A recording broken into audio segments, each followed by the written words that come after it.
அஸ்ஸலாமு அலைக்கும் வரஹ்மத்துல்லாஹி பரக்காத்துஹு.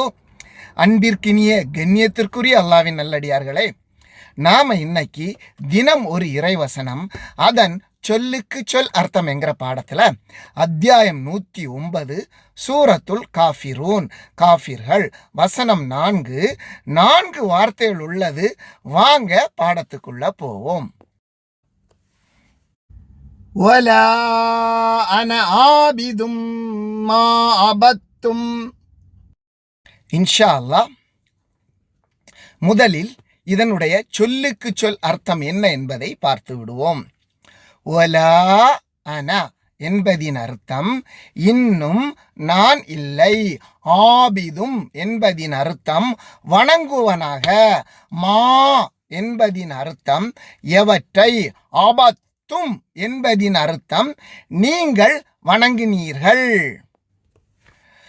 மொத்தத்தில் இந்த வசனத்தை நாம் எப்படி மொழிபெயர்த்து புரிந்து கொள்ள வேண்டும்? நீங்கள் வணங்குவவற்றை நான் வணங்குவன் அல்லன் என்பதுதான் இதனுடைய அர்த்தம். இதற்கு ஒரு சிறிய விளக்கமும் பார்த்துருவோமா? அல்லாஹு சுப்ஹானஹு தஆலா நபிகள் நாயகம் ஸல்லல்லாஹு அலைஹி வஸல்லம் அவங்கள்ட்ட என்ன சொல்றாங்க? இன்னும் நான் இல்லை. என்னது இல்லை?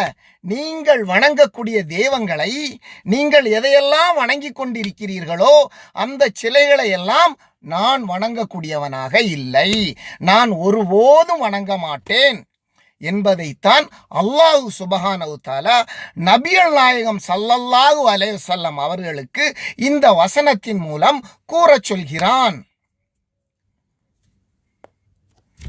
ஆகவே நபிகள் நாயகம் ஸல்லல்லாஹு அலைஹி வஸல்லம் அவங்க உறுதியாக சொல்றாங்க, நீங்க வணங்கக்கூடிய தெய்வங்களை நான் ஒருபோதும் வணங்க மாட்டேன், நான் வணங்கக்கூடியவனாக இல்லை என்பதுதான் இதற்கு அர்த்தம். இன்ஷா அல்லாஹ், இதனுடைய தொடர் வசனம் நாம் ஏற்கனவே பார்த்து விட்டோம். 3வது வசனமும் 5வது வசனமும் ஒரே பொருளை கொண்டது. இன்ஷா அல்லாஹ், நாளைக்கு வேறொரு வசனத்தில் சந்திப்போம். அல்லாஹ் சுப்ஹானஹு தஆலா நம் அனைவரையும் எல்லாவித தீய சக்திகளில் இருந்தும் பாதுகாத்து அருள் புரிவானாக. ஆமீன் ஆமீன் யா ரப்பில் ஆலமீன்.